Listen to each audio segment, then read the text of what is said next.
The conflict that is now known as World War I had been long in the waiting.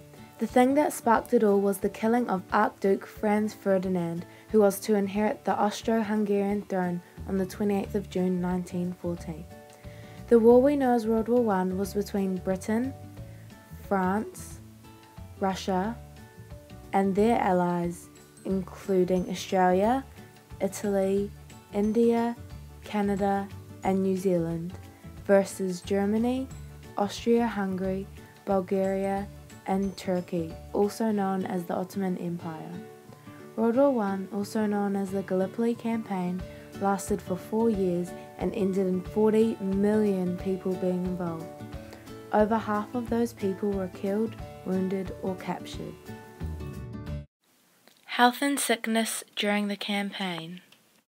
Trench foot was a disease that was extremely common within the soldiers of World War I. Trench foot is an illness or disease that occurs when the foot is exposed to damp and wet conditions. In this situation, it was the soldiers walking around in the damp, muddy trenches with bare feet. This disease makes your foot turn blue, numb, and swollen.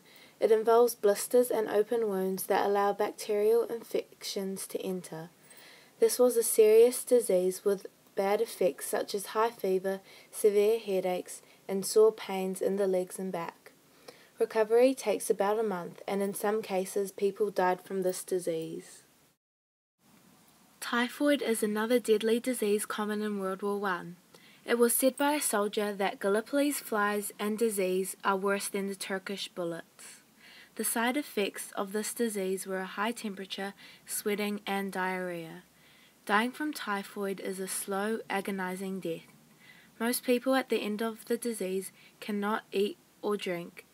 Therefore, the victims get tired and dehydrated.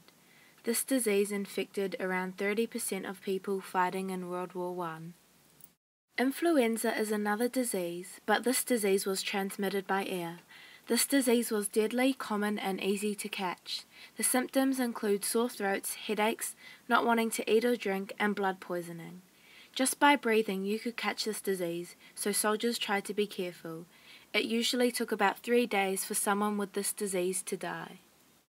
Trench fever was another infectious disease caused by lice and was very common in World War I. Symptoms include sore muscles, bones, and joints, as well as a sudden outbreak of sores on the chest and back. Soldiers with trench fever had to be sent away from the trenches to recover, as this disease was highly contagious.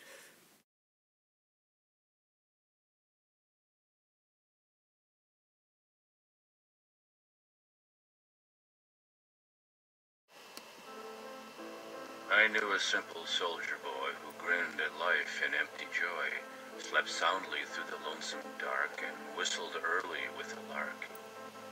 In winter trenches, cowed and glum, with crumps and lice and lack of rum, he put a bullet through his brain. No one spoke of him again. You snug-faced crowds with kindling eye would cheer when soldier lads march by. Sneak home and pray you'll never know the hell where youth and laughter go.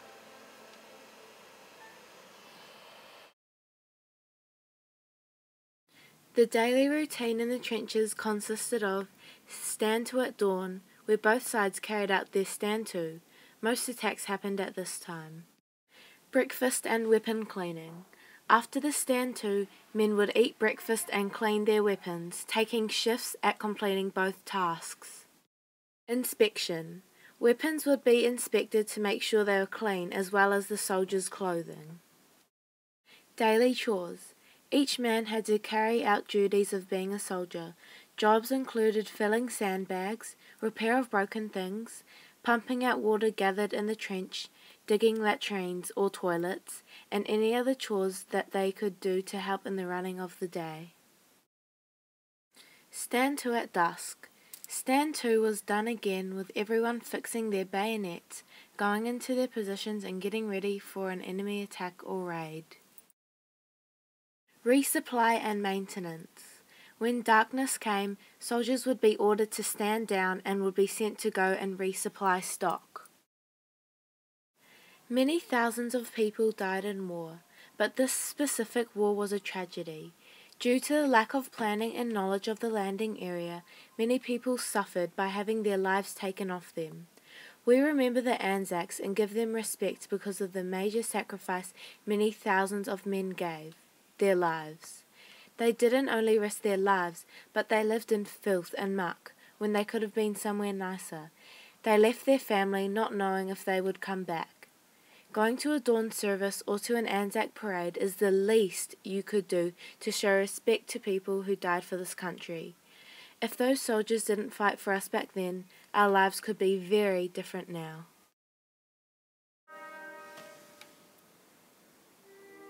In Flanders fields the poppies blow, between the crosses row on row, that mark our place. And in the sky the larks still bravely singing fly, scarce heard amid the guns below. We are the dead. Short days ago we lived, felt dawn, saw sunset glow, loved and were loved. And now we lie in Flanders fields.